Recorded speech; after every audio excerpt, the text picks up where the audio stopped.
Good morning, everyone. Can you hear me okay today? Yes. Okay, great.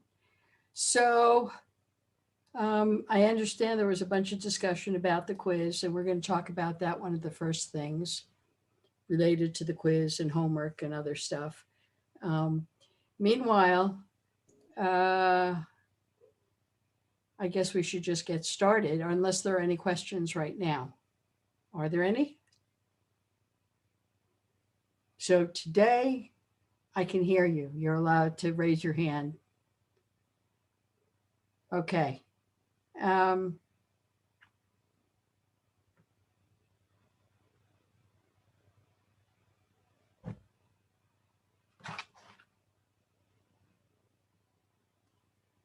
okay.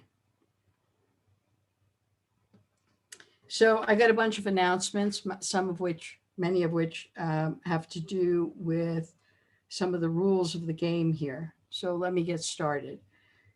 One is a reminder that your homework 2 is due Friday, February 2nd, next Friday, 11:59, and you're submitting it via Gradescope. Okay. Now, to account for any changes, if you read the rules again for submitting homework, to account for any changes in clock or differences in clocks, there's an extra hour to upload there. You shouldn't need it. Okay, once you've handed it in, unless you have a dire problem with your internet that occurs, it just doesn't take that much time. So it's there. It gives you a little flex. It's a bit of a reminder. There's another comment with respect to homeworks.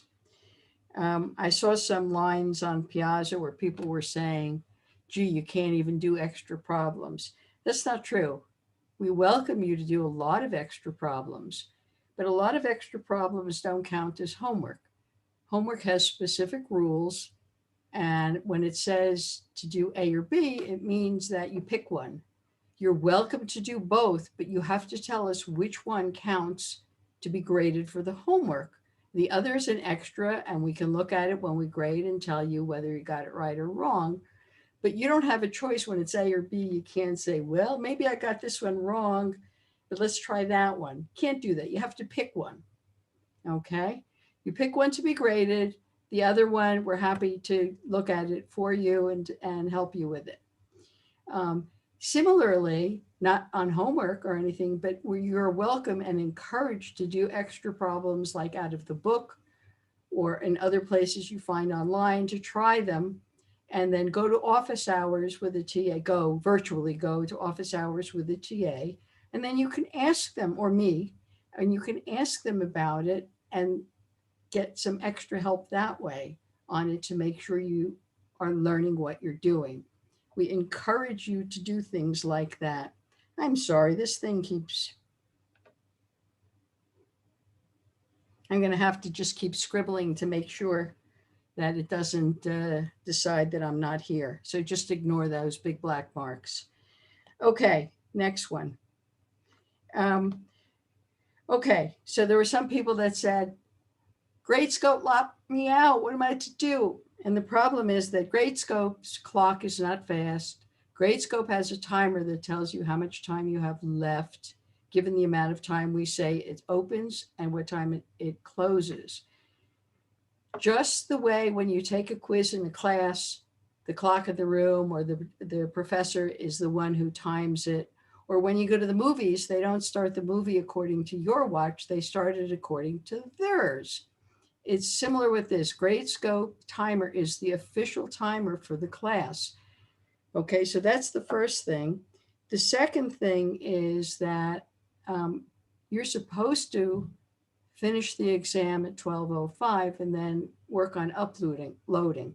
So even if your personal timekeeper is a few minutes off, that shouldn't matter because it just doesn't take that long to get everything submitted via Gradescope.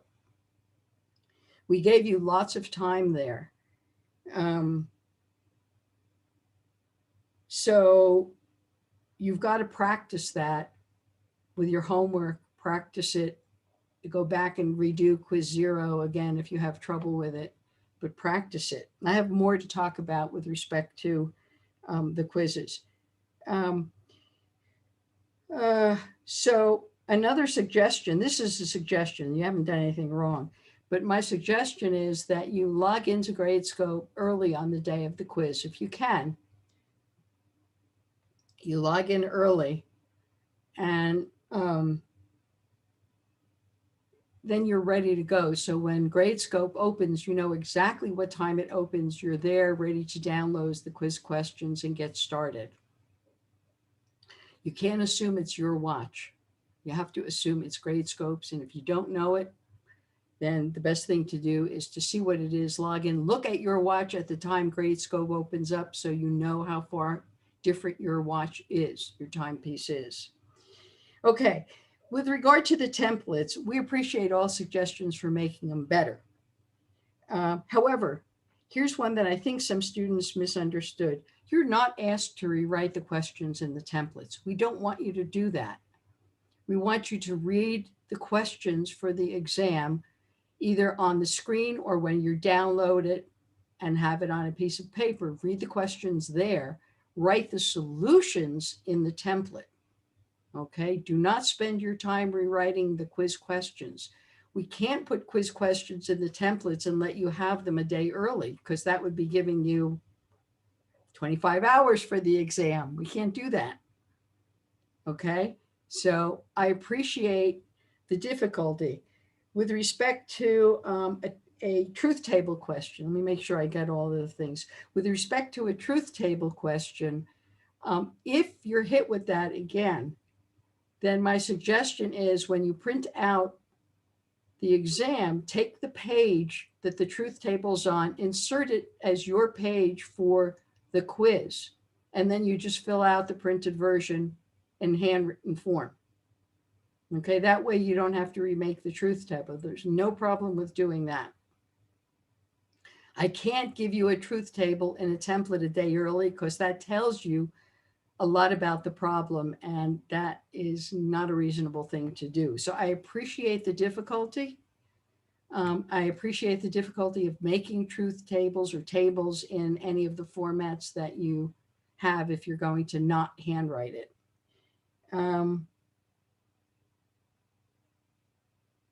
Yeah, don't take up precious time rewriting the questions. You want to probably download the quiz questions. And that way you can hold them right up to, if you're handwriting the exam, download the quiz questions and hold it right there, say at the top of the page, so that way you know you're answering the right question, that the number on the side of the page and the question number that you're working on are one and the same.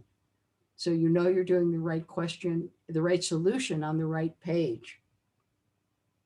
Okay, there are questions here. So it's your option to print the exam during the exam. I can't give it to you early. For those of you who feel that I should give you an extra 5 minutes before the exam, that's unfair to other people who can't get there 5 minutes before the exam.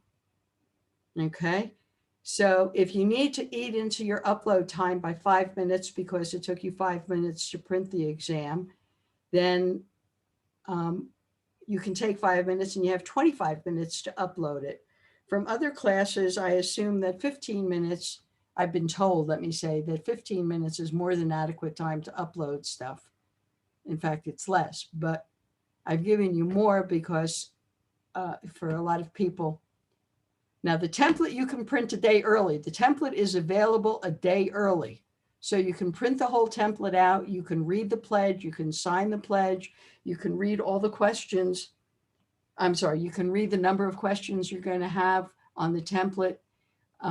You can see the number of pages. You can get it ready to roll, so that the only thing you have to do when Gradescope opens up is look at the exam. If you don't want to print it out, that's fine. That's up to you. You can answer it by looking at your screen and then writing the answer. That's fine too. You do not need to print out the questions. It's up to you. Someone says the practice quiz was shorter. I'll get to that in a minute. Don't forget it. If I don't deal with it, then you can ask me at the end. Okay, I have that on my list of things to talk about. Okay.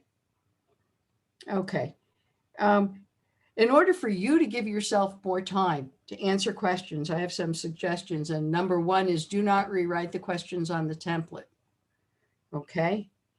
The second one is that writing mathematical responses in Word, LaTeX, or the PDF capabilities that you have, especially for beginners, takes a long time.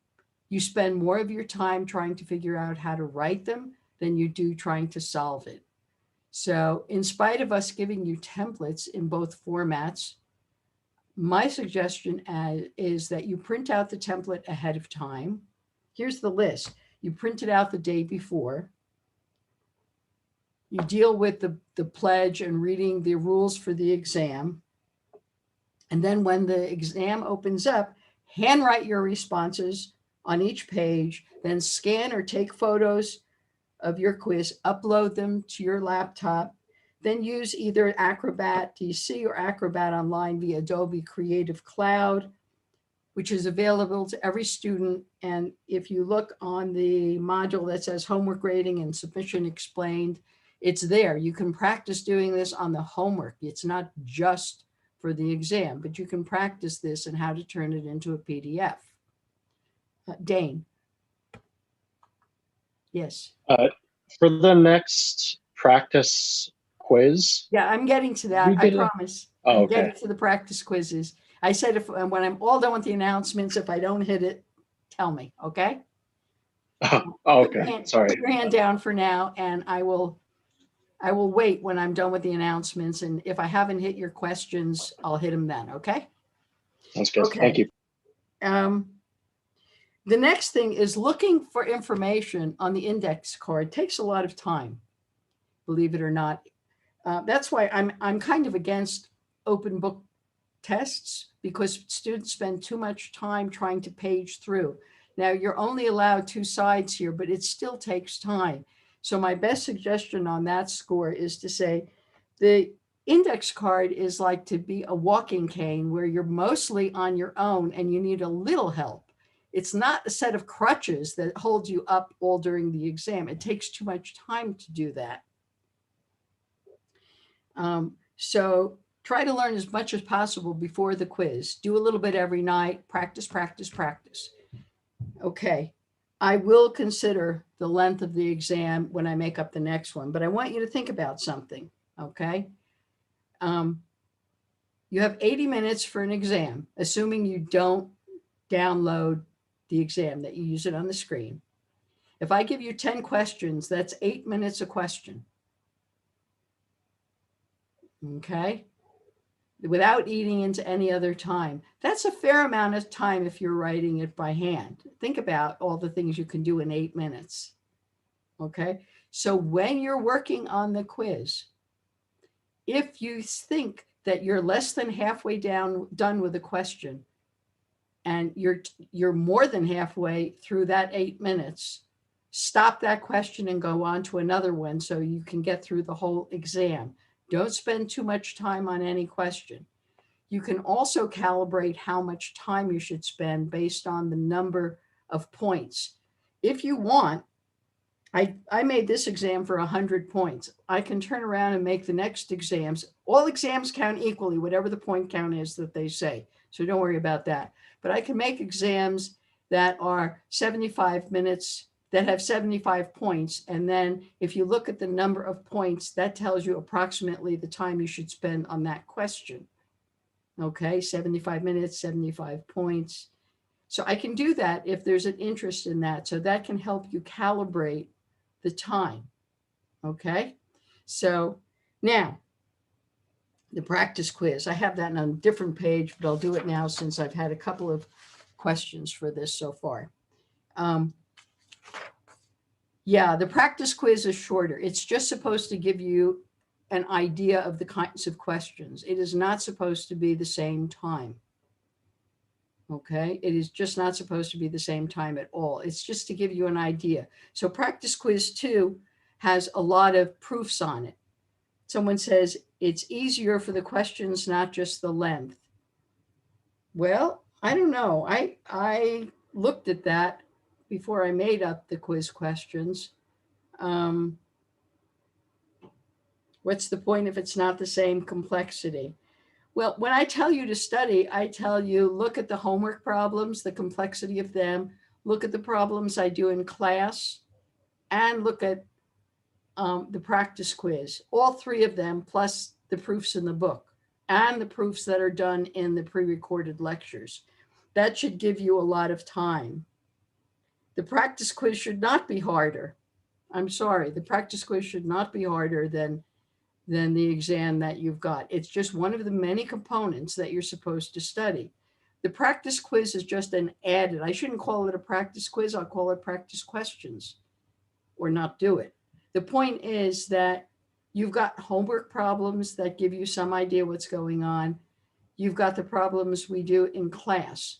The kinds of proofs proofs on this chapter, but the kinds of things I do in lecture, the kinds of things that are done in the pre-recorded lecture are the kinds of things that you're to be asked on the quiz.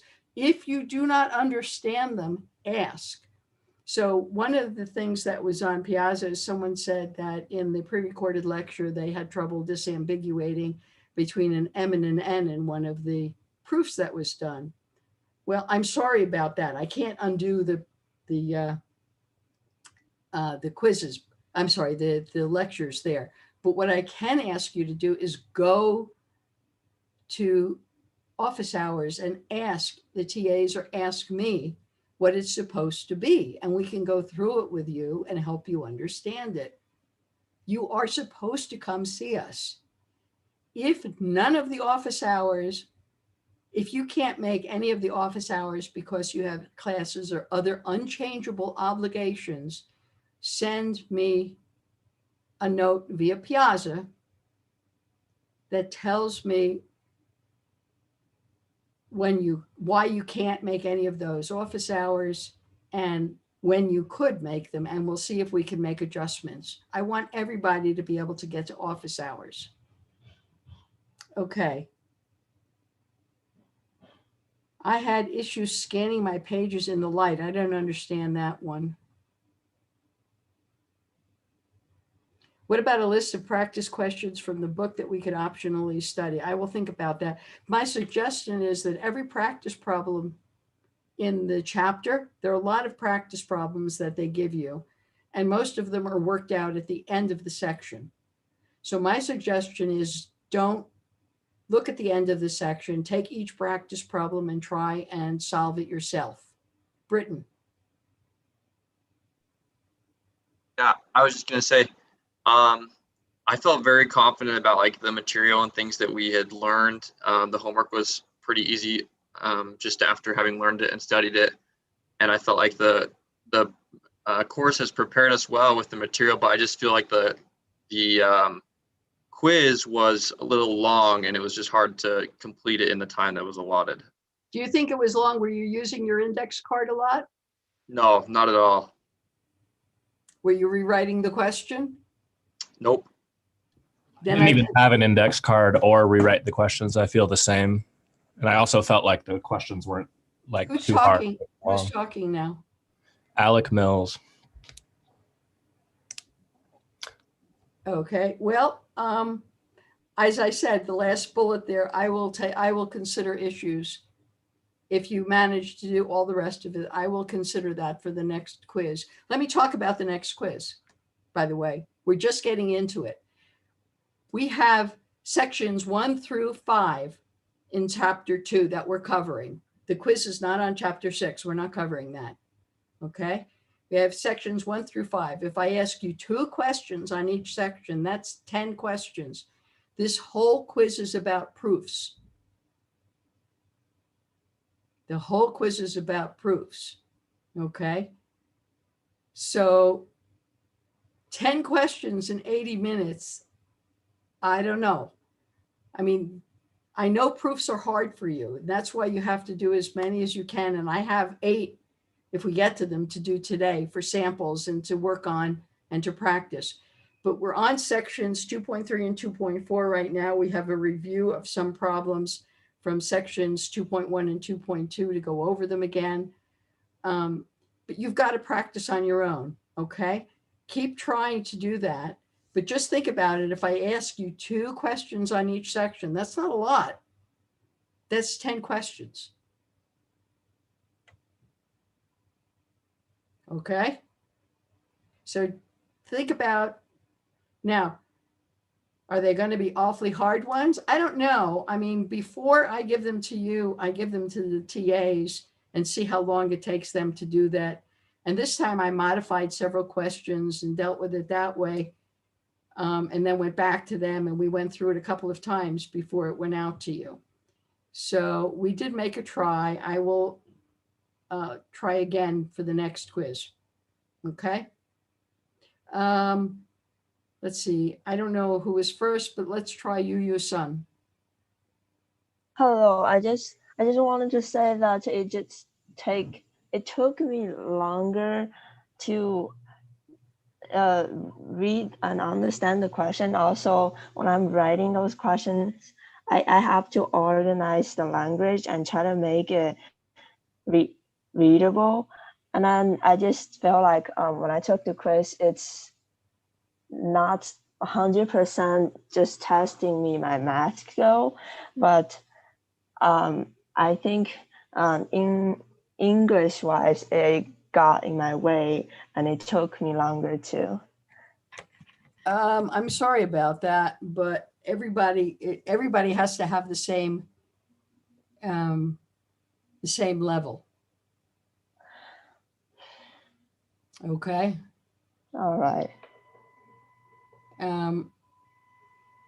In this proof, someone said, well, there were 4 parts to set problem 10, but for problem 10 there are 4 parts, but each part is 1 sentence long. So, I mean, how long does it take to write 1 sentence if you understand what a contrapositive, converse, and inverse are? Grant Nations. Yeah, I just think that for the next quiz, it would be really helpful if the practice quiz was as hard as the normal quiz, because in the homework and the lectures and everything, I understood everything, and I didn't need to go to office hours or anything like that. So I felt kind of like. Did you try all of the things that we did by yourself, like on the lecture, on the pre-recorded lectures? Did you try everything yourself before you looked at what happened in class? Yeah, It's not an issue of just understanding what the lecturer does. It's an issue of being able to do it yourself. Yeah, I felt really confident. I just felt like, referring to what you were saying about going to office hours, Yes. I felt like I didn't need to go to office hours because I felt comfortable. So then during the quiz, I kind of felt like blindsided. I'd rather just have a clear, expectation of the level of questions that we're going to be given.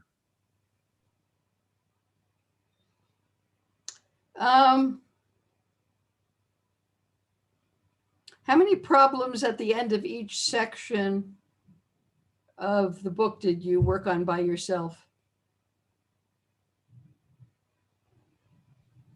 How many? Sorry, can you ask the question again? Did you do any exercises from the book that were not assigned as extra work to make sure you understood it?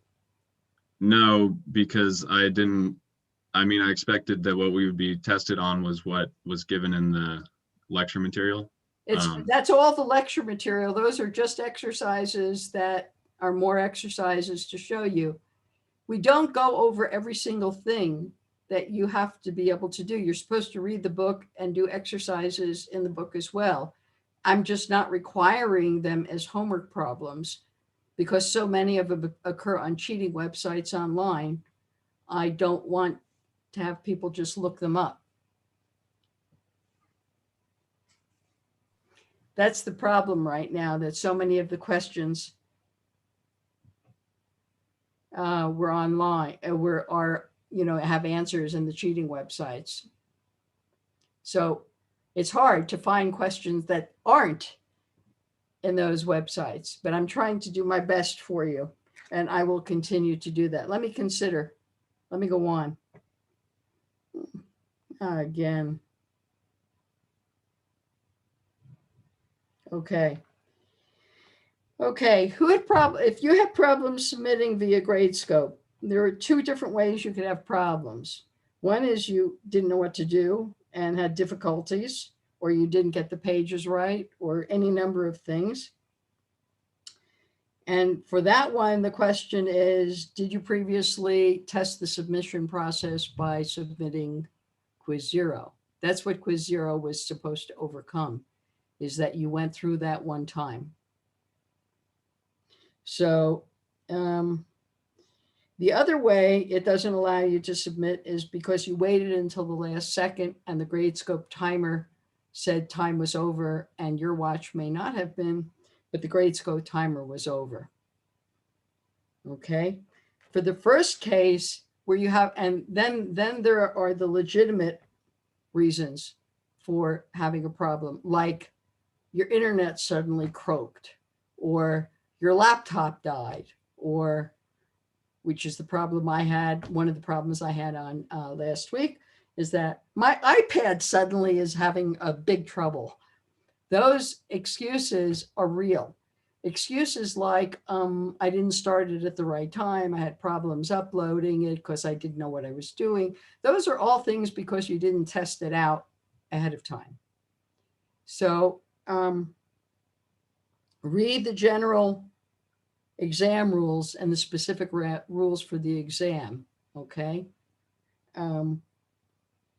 The other thing is that a lot of people emailed me their exams, and it specifically says on the rules for the exam, both the general rules and the specific ones that were in the templates for you, that you were supposed to email to TA Coverston with the reason why you were sending it to him instead of submitting via Gradescope. So I have a problem because if you submitted to me, does that mean you didn't ever read the instructions? So it's hard for me to judge because it wasn't submitted to him as far as I understand it, or some of you at least, let me say. So I really need you to read the instructions ahead of time, pay attention to them, and honor them.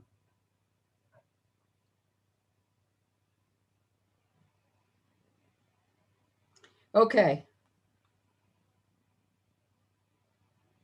So these are just some of the same things over and over again that we said before. So in the first quiz that we're going to grade, we may display some leniency for all of the problems that people had.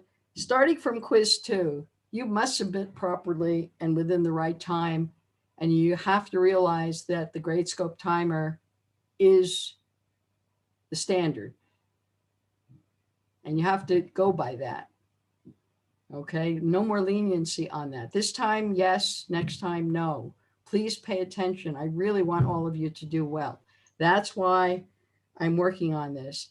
And yes, I understand that expert rock climbers have a hard time evaluating how hard a problem is, how hard a climb is.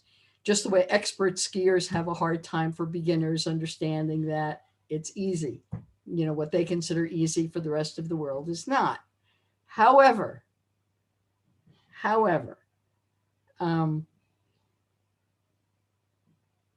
I take that into account.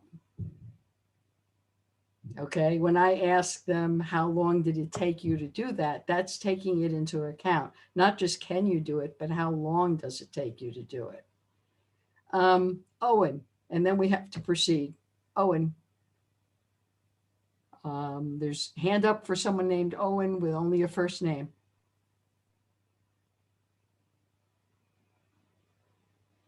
I guess not. There's no question coming. You're on mute if you're trying.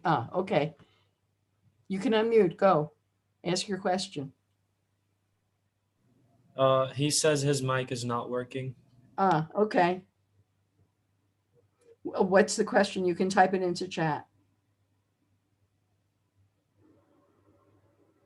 We'll come back. Type it into chat. We'll come back and answer it. Okay. So let's get started on some proofs. Okay. So we already last week covered direct proofs, indirect proofs, proof by cases, and we had a major theorem to help figure out what that is. The division theorem, okay? Okay, now the division theorem is very, very important. Okay, we had a lot of different little proofs there, but the division theorem is a biggie. So you get to use that in a lot of different kinds of proofs. So let's do a practice proof using the division theorem, and we have it right here. It happens to be right here. And we'll go through it together on this, and then I have some practice proofs that I'm going to give you time to try and start yourself. Okay, prove that the square of an integer not divisible by 5 leaves a remainder of 1 or 4 when divided by 5. And the hint is use a proof by cases. So that tells you something right away. You have to figure out how are you going to turn it into different cases. And the way you turn it into different cases is you use the division theorem. So you turn around and say, let n be any positive integer. By the division theorem, n must be equal to 5 times k plus r, where k is some other integer, and r is equal to 0, 1, 2, 3, or 4. That's what the division theorem says. So by hypothesis, r is not 0 since 5 doesn't divide it. So we have 4 cases. R is 1, R is 2, R is 3, and R is 4. Okay, so let's go through some of the cases. So I'm going to leave you case 1, 2, and 4 because I think they're the easier one. Case 2 is a harder one. So let's talk about case 2. Case 2 is when r is 3. And in that case, n is equal to 5k plus 3. So we square it, and that's 5k plus 3 squared, which is equal to, we do the multiplication, 25k squared plus 30k plus 9. Then we use the distributive rule and factor out what we can. The only difficult part of this whole thing is to say, well, 9 is equal to 5 plus 4. So we take 9 apart and say, well, that's 5 plus 4. And then we take the 5, we take the 5 and move it in here. And then we have 5 times the quantity 5k squared plus 4k plus 1 plus 4. So n squared is equal to 5 times c plus 4, where you guys are probably tired of hearing it already. C is equal to 5k squared plus 4k plus 1 is in the integers by closure of integers under multiplication and addition and the distributive property. That's how we factored out the 5. So if n has remainder 3, then n squared has remainder 4. Q, E, D. Okay, Dane. It should be 6k in the parentheses, not 4k, because it's supposed to be 30k after multiplication by 5.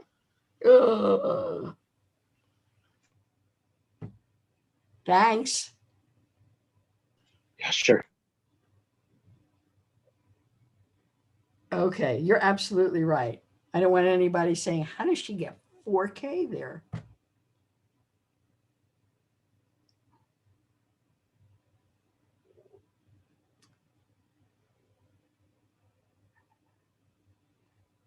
Can you go back to the page with the actual problem to prove? That one. Is that what you meant? Yes, it is. Thank you.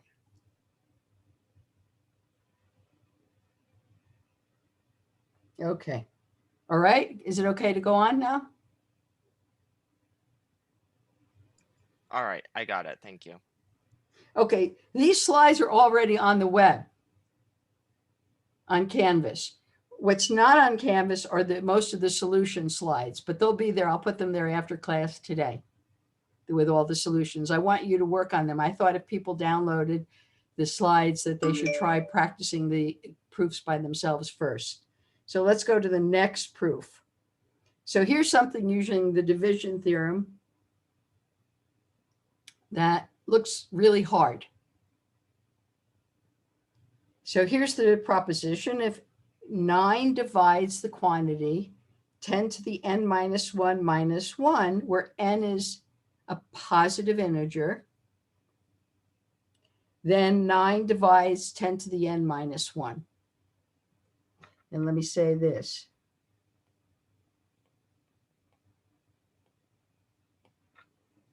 So that's a Z, not an R. Okay. So how should we prove that? What we know is that 10 to the n minus 1 is equal to 9 times k for some k in Z. And we know that by the division theorem. When we say divides, it means the remainder is 0.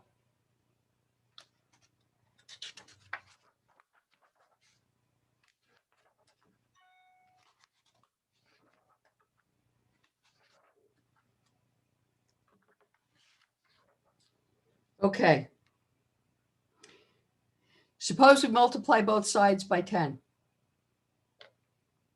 Now, why are we multiplying both sides by 10? Okay, not just what we do. We're doing that because we need to get a 10 to the n there. So we have to multiply both sides by 10. So let's multiply both sides by 10, and we get 10 to the n minus 10 is equal to 10 times 9k.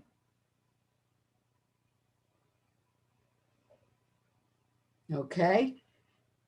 Now we look and say, what is the difference between this and the side we're looking for here? Well, we say that's a minus 10, but I only want a minus 1.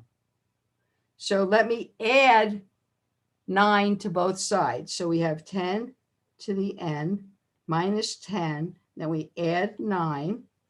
And then we get that's 10 times 9 times k plus 9. Okay, we're almost there. So we have 10 to the n minus 1 is equal. Now here, I want you to look at this, and we interchange the 9 and the 10, and we get, you know, you're saying, why didn't you multiply it out? Because we don't want to multiply it out yet. K plus 9. So why did I interchange it? Well, I can because of the commutative property of integers.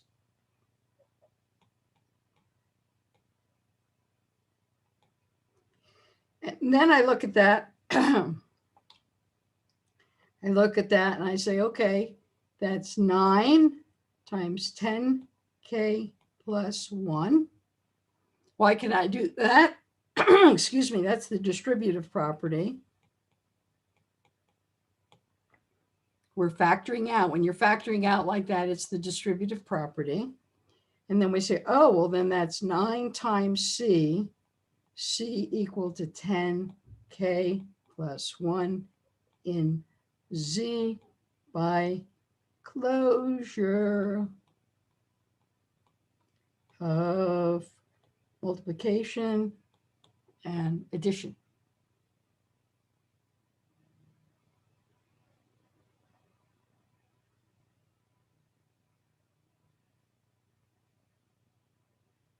Okay.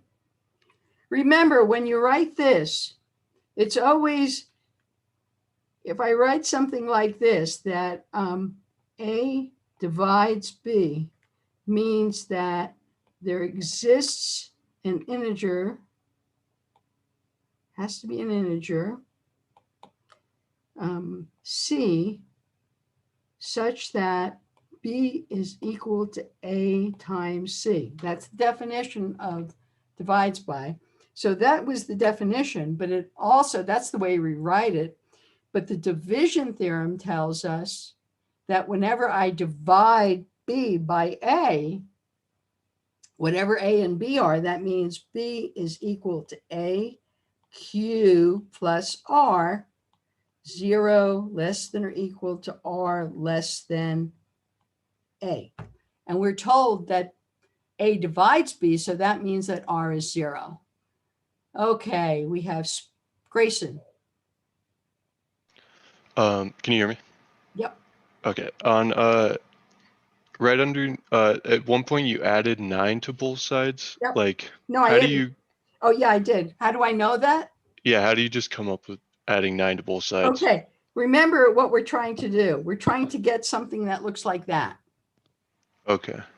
So the first thing we did is we say, well, look, I start out with what I know. That's the hypothesis here. That's what we're given. Yeah. And then I say, I'm trying to write where I want to go, namely this, in terms of what I know. So we look at that and say, well, how do I get 10 to the n? Well, I have to multiply by 10. And then I look at that and say, well, yeah, but then the left side, I'm subtracting too much. So I got to add it onto both sides and get rid of it. So I have the right answer on the left side. Does that Okay. help? Yeah, that helps. Thank you. Great. Dane? I think Owen had a question, has his hand raised. Yeah, but So Owen he should, has to do this question. Owen, if your mic isn't working, please write it in chat or put your hand down if you don't really have a question.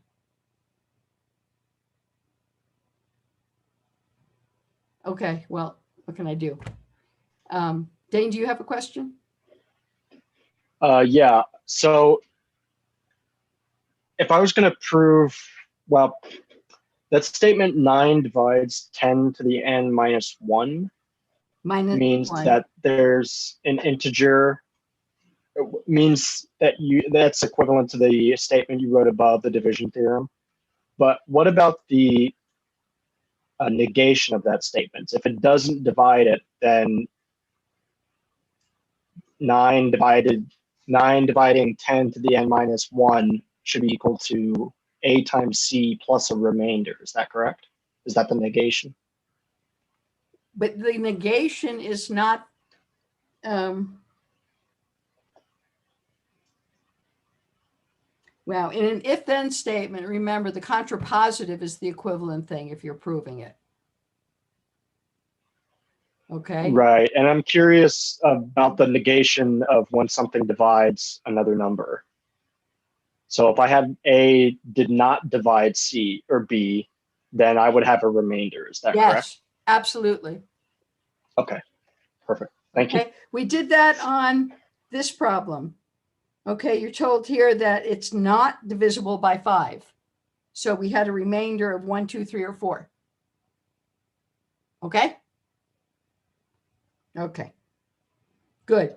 Well, that's the proof that's written in nice words. Grant.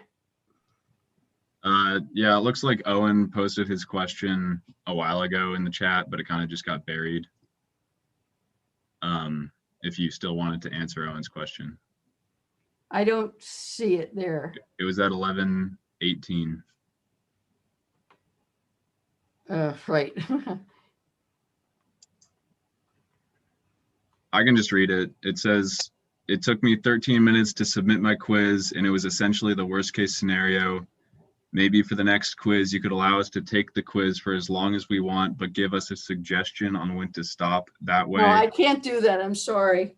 Because other people have classes. You can't do that. It's timed. If you were taking it in class, you would have until 12:05 and then we would collect them. So a 13-minute submission is still within the half hour that is allocated. I'm sorry, I can't do that. And so one of the students asked if I would only allow a few questions on this material so that we could get through everything I have. So if you have more questions on anything here, ask at the end of class so that we can get through the material. So hold your questions on this particular thing and we can come back to it. Okay, so here's another proof. If A divides B and A divides C, then a squared divides b plus c. Okay, so what do we know from the hypothesis again? Is it b plus c or b times c? What is b equal to? What is b equal to? It's A a times times some integer GD. I'm sorry, Sorry, what? William, you. A times some integer. B is equal to a times, let's say, k, for some k in z. And what is c equal to?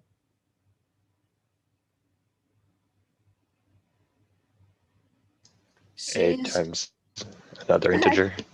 a times a different integer, let's say m. You can tell my m's from my n's, I hope. Okay. So now we then say, okay, now I'm trying to write the conclusion in terms of what I know from the hypothesis. So we say, well, b times c is then equal to a times k times a times m. We've substituted in the values for b and the values for c and haven't changed anything.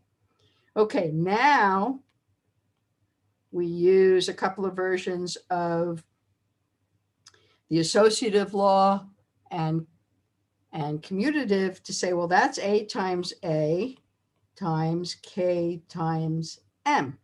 So the first thing we did is we took a by itself, and then we used k times a, and then we flipped k times a, and then we did association of the two of them again. So that is by associative and commutative. Okay, and then that's a squared times, times k times m, which is a squared. Now I can't use c because c is already defined. Okay, so we say that's a squared times n, where n is equal to k times m is in z, by closure of integers under multiplication. Okay, that's the whole proof. So we write a squared divides b, c. Okay. All right, let's move on. That's the proof. You know, I'm going to leave this one for you guys to do because we are running out of time here.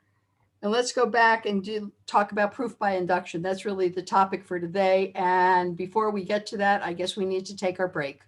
So you can ask me any questions you want in the break for a few minutes, and then we're going to resume. Can you explain the logic on that last step of the one we just did? You mean this one? Yeah. So I write, so a squared is equal to b times c. Is that your question? My question is, how does a squared times n, where n equals k times m, prove the proposition? Okay. What's the definition of divides?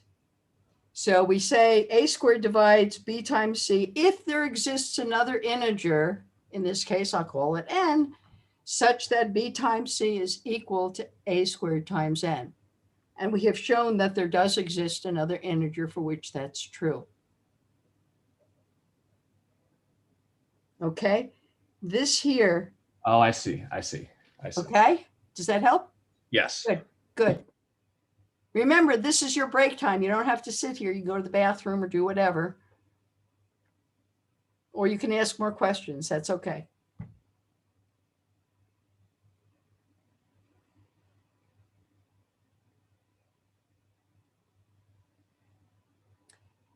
Amitosh? Hi. So I know it's how close was I to pronouncing your name right? You're pretty close. Okay. You pronounce Amitosh. But I know it's pretty early, but I was wondering when we would get our exams back. It's not early. we hope to have them graded and back to you by Thursday of next week, a week from today. All right, thank you. Okay, just in time for you to hand in your homework and have us start grading your homeworks again.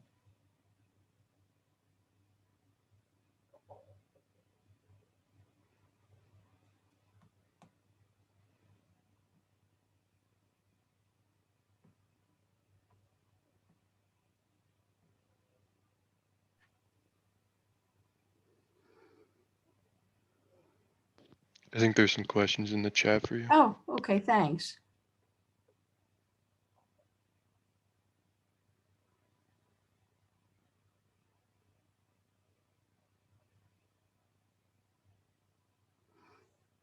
Okay, so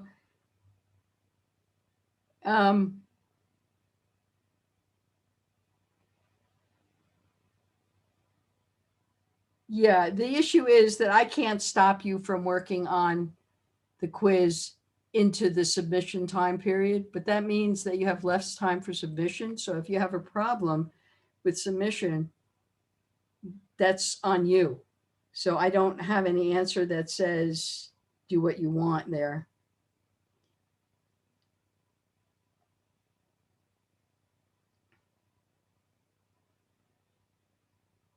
Which problem do you want me to go back to? Or did we do that already? Whoever is asking that. You already did that. Okay, great.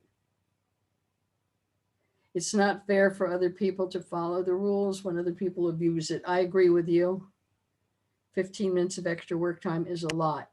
That's true. It is. But they are risking not getting their exam submitted, in which case they have 0 on the whole exam. So it was the first exam. And I've been being lenient about that kind of thing. It doesn't mean everybody's going to get full credit when they do that.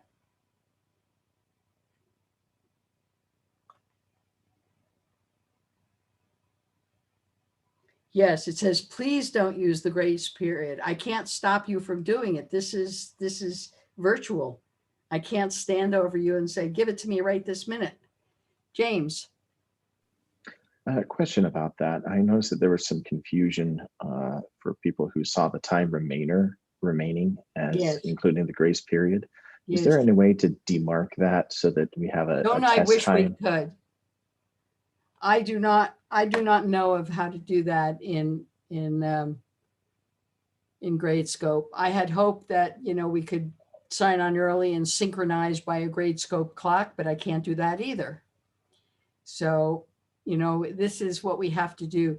The only thing I can suggest to you to do is when it allows you in, and it says at that point that the exam has a certain amount of time and submission time, is to coordinate your watch by that. Look at the time on your watch or whatever your timepiece is at that time, and then you can calibrate.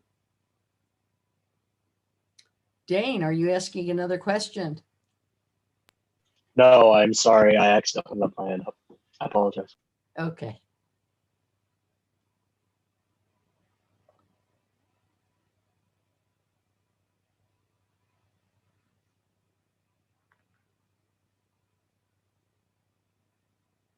What does I mean again?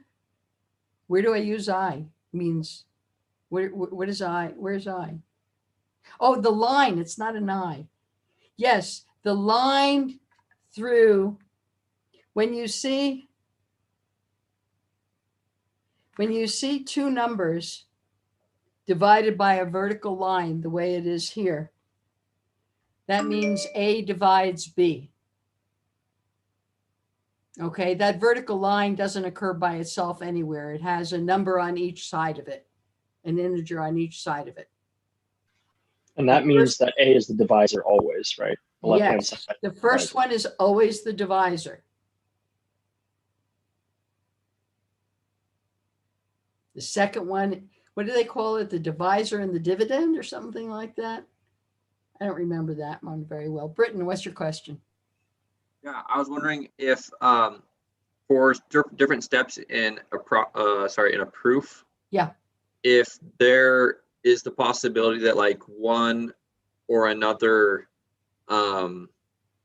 property would be correct for the same step. Sometimes I notice that like there's different ways of thinking about getting from one step to another, and you could apply, say, like the commutative property or the associative property and still get to that next step, if that makes sense. Commutative and associative are not the same thing. I know that, but sometimes it seems like, well, it doesn't seem like, I think that depending on the way you think about how you manipulate the problem, you could describe the way that you move from step one to step two. If it is a valid action, then yes. But I think if you write this step is the same and the next step is identically the same, it's hard to say that you got there two different ways typically. I can't say you can't do it, maybe. Okay. But you have to know what the associative rule is, what the commutative, what the distributive is, right, to be able to get it right. Okay, let's keep going, okay? Put your hand down, okay? So proof by induction, you've seen the pre-recorded video on it. A lot of students have trouble with induction. I actually really like induction proof because they give us a way to get to all things. As you saw in the pre-recorded lectures, basically by doing a few simple steps, you prove something holds true for an infinite number of things. And that's really amazing.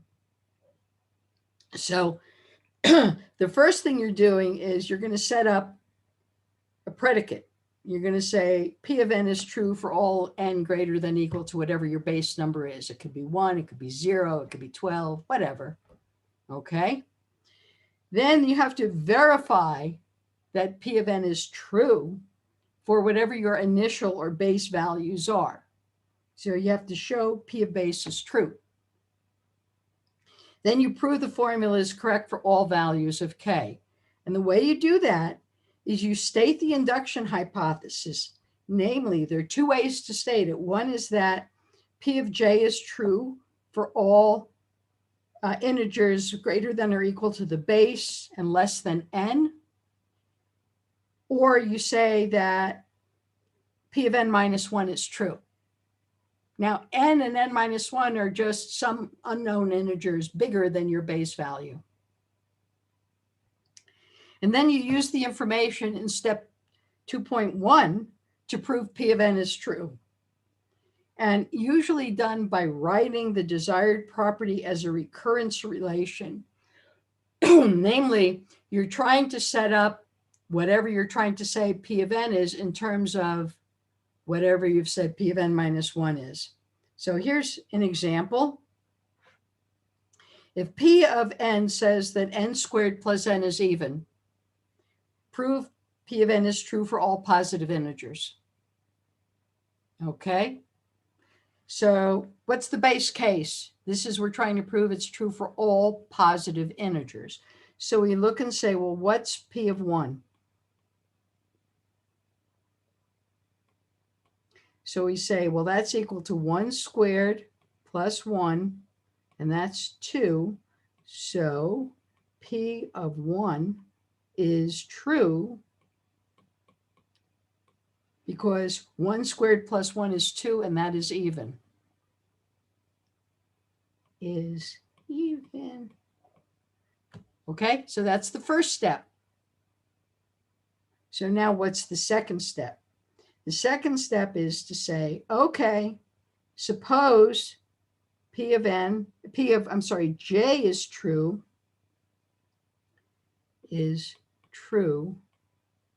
for J less than n. Now you want to show P of n is true. So how do we do that? We say, well, n squared plus n. We want to show that's even.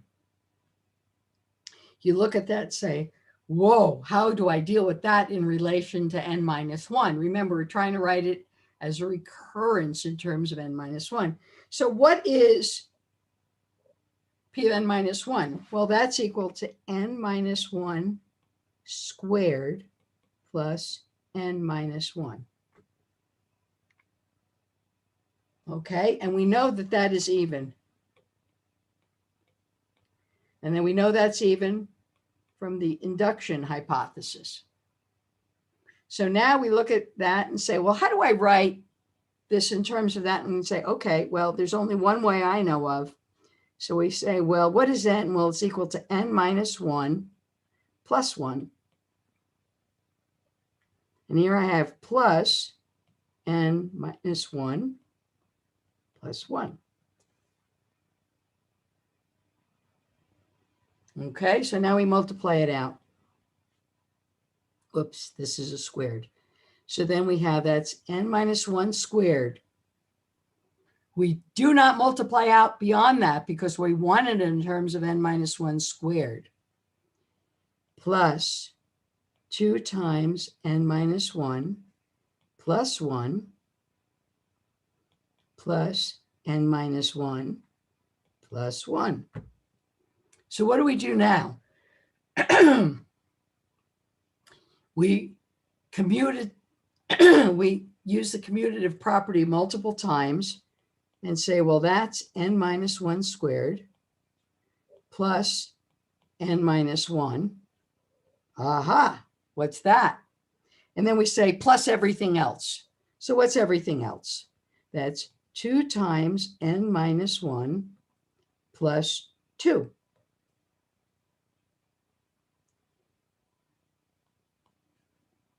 So that's n minus 1 squared plus n minus 1 plus 2 times n minus 1 plus 1. So what do I know? I know that n minus 1 squared plus n minus 1 is equal to 2c in z for some c in the integers. Why? Because that's our hypothesis. It's even. Okay, so then we say, oh, that's 2c plus 2 times n, because I redid my arithmetic there. And then that's equal to 2 times c plus n. And that's by the distributive. Okay. And this is, we substituted. So n squared plus n is even. And P of n is true. Okay? Good. Let's do more. Can I ask a question on that one? Sure. One question is good. So on the step when it's n squared plus n equals, here, I'll just draw here. This step right here. What's it? Yes. Where did we get this part from? Oh, that's P of n. That's what you're trying to prove is true. Prove P of n is true. What's P of n? P of n is that n squared plus n is even. That's what you're trying to prove. So I understand this, where we got this, but where did we, so we plugged in n minus 1 plus 1. Where did we get n minus 1 plus 1? Oh, well, because I have to figure out how can I write the left side in terms of what I know about P of n minus 1, which means I have to be able to write it in terms of Pn minus 1. Namely, I have to be able to write it in terms of n minus 1 squared plus n minus 1. That's my induction hypothesis. I have to be able to do that. So I look and I say, well, what's n equal to? Well, it's n minus 1 plus 1.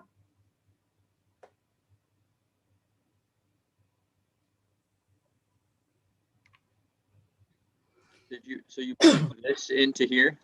I'm sorry? Did you plug like this induction hypothesis in over here? In over. No, not yet. The induction hypothesis happens right here. Notice I have n minus 1 squared plus n minus 1 here. And the induction hypothesis says that that's even. So I did this multiplication. Notice I didn't multiply it out. I kept the n minus 1 as if it were a single thing so that I could write the whole thing in terms of it. Okay? Okay, so you just changed, this is just, you just wrote this in terms of n minus 1. N minus 1 plus 1 is equivalent to n. Absolutely. So that's why, okay, I understand that now. Okay, and then do we need to write properties for each of these steps here? Yes. Yes. Well, most of those steps, there aren't many properties to write except here. You're just multiplying it out till you get there. Okay, let's go on. Let's get some more proofs done. So strong and weak induction. So strong induction assumes that P sub k is true for your base, let's say 1 less than or equal to k, strictly less than n, and then you want to prove it's true for P of n. A weak induction says assume it's true for P sub n minus 1. When 1 is less than n, then prove it's true for P sub n. They are equivalent. You have to make the statement, pick which one you want to use.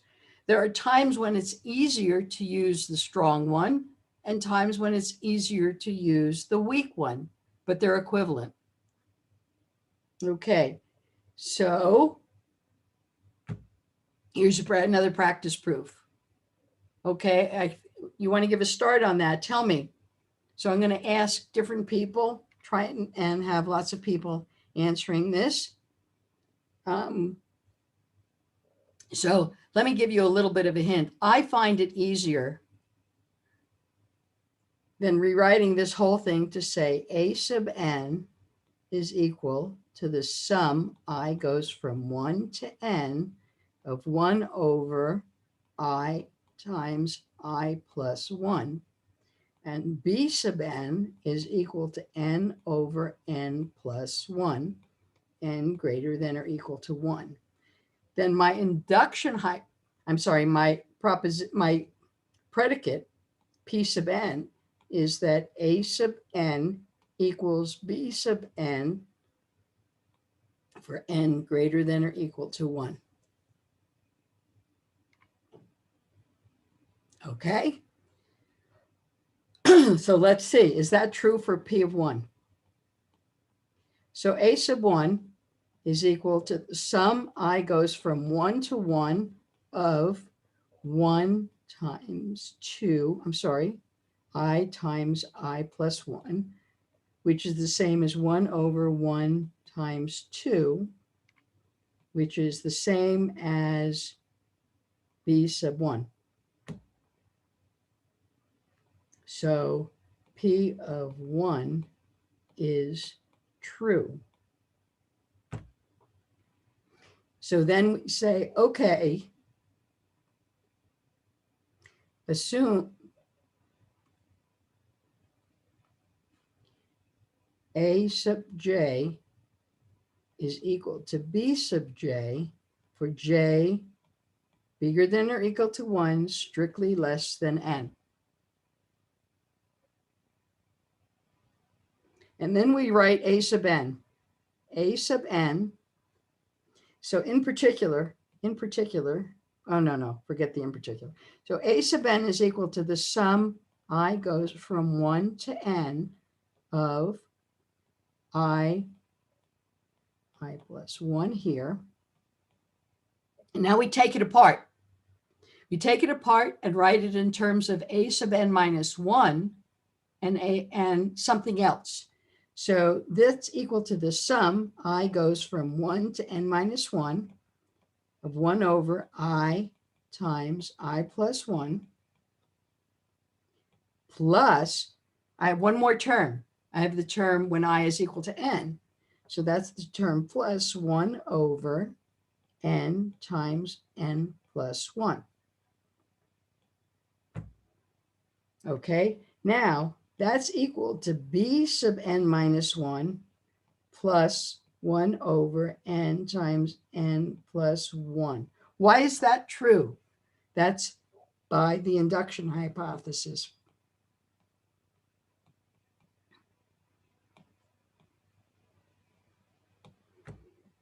Okay, that's where we're using the induction hypothesis. That's a sub n minus 1 here. So this is a sub n minus 1. And the induction hypothesis says a sub n minus 1 is equal to b sub n minus 1. So then we substitute. We say, well, then a sub n is equal to, what's b sub n minus 1? It's equal to n minus 1 over n minus 1 plus 1. And then we have the extra piece plus 1 over n times n plus 1. Okay, what's that equal to? Well, let's see. That's equal to, we have to do arithmetic. To do fraction addition, we have to put them over a common denominator. This here is just n.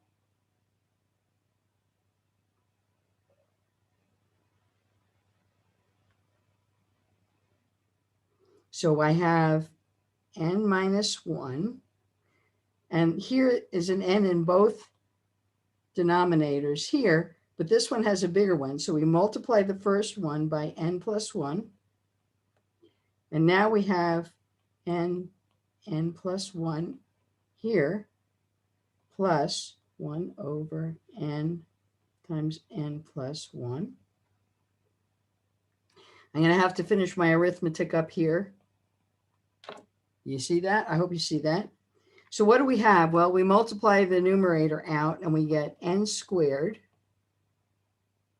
minus 1. So n minus 1 times n plus 1 is n squared minus 1.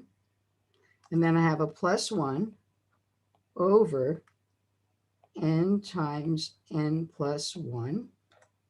So that's n squared over n times n plus 1 equals to n over n plus 1. So that's equal to b of n. So p of n, what's p of n? That a sub n is equal to b sub n is true. For all n, we're done. I'm sorry. I have it written out here, I hope. Yeah, I have it written out there. And I'll put that out there so it's clear that it has all the steps. Okay. I think we have time for another practice proof. Do you want to try this one for a couple of minutes on your own? Start it out. My suggestion, as usual here, prove this is true. That's your P of n, that a sub n is equal to b sub n for n greater than or equal to 1.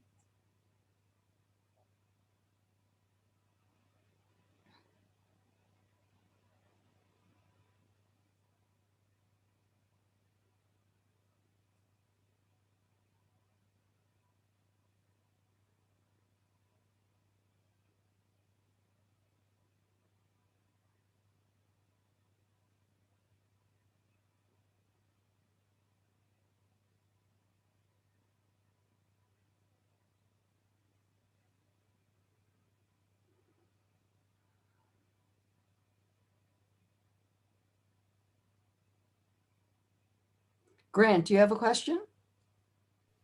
Yeah, I was actually just wondering when these slides are going to be posted. Well, it takes me a couple minutes after class to get them ready to go. So probably this afternoon by around 3 or 4. Okay, thanks.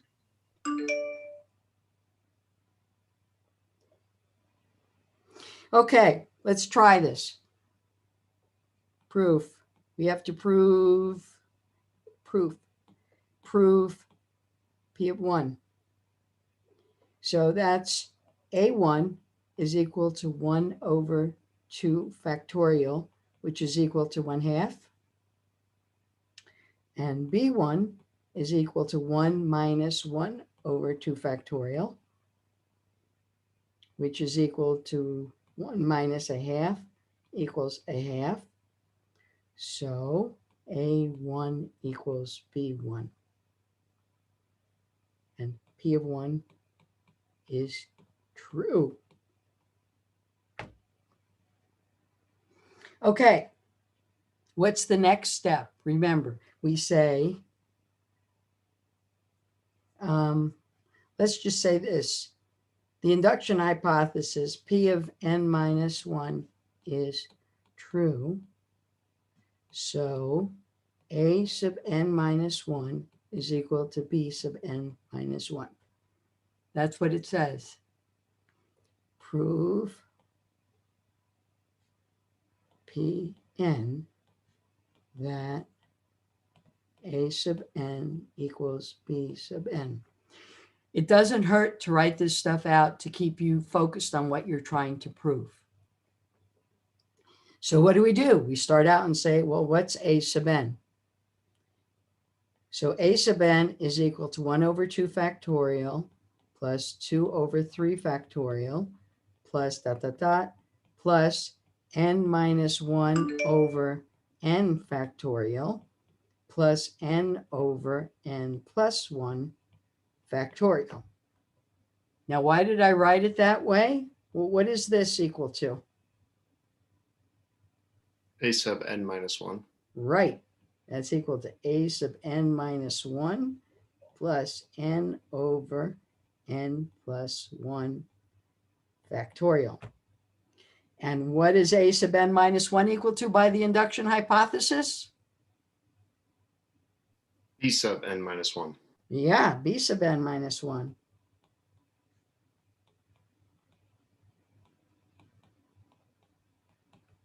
By induction hypothesis. And what is B sub n minus 1 equal to? It's equal to 1 minus 1 over n minus 1 plus 1 factorial. So wherever we see an n there, we plug in n minus 1. And then we have plus n over n plus 1 factorial. So we have some arithmetic to do here. So this is 1 minus 1 over n factorial plus n over n plus 1 factorial. So what we're going to do is we're going to do arithmetic on those two terms. Okay, so those two terms say we have 1 minus parentheses 1 over n factorial minus n over n plus 1 factorial. You with me? The minus sign, if I multiply through, I end up with a minus n 1 over n factorial plus 1 n over n plus 1 factorial. Now, I can't do that arithmetic because they're not over the same denominator. So I have to multiply this term by n plus 1. So I have 1 minus n plus 1 over n factorial times n plus 1 is n plus 1 factorial minus n over n plus 1 factorial. So what's that equal to? What do we have here? The numerators, the denominators are the same. So I can just do addition and subtraction on the numerators. And I have, that's 1 minus 1 over n plus 1 factorial, which is equal to B sub n. Am I done? No. I have to make the statement, so P sub n is true. Now we're done.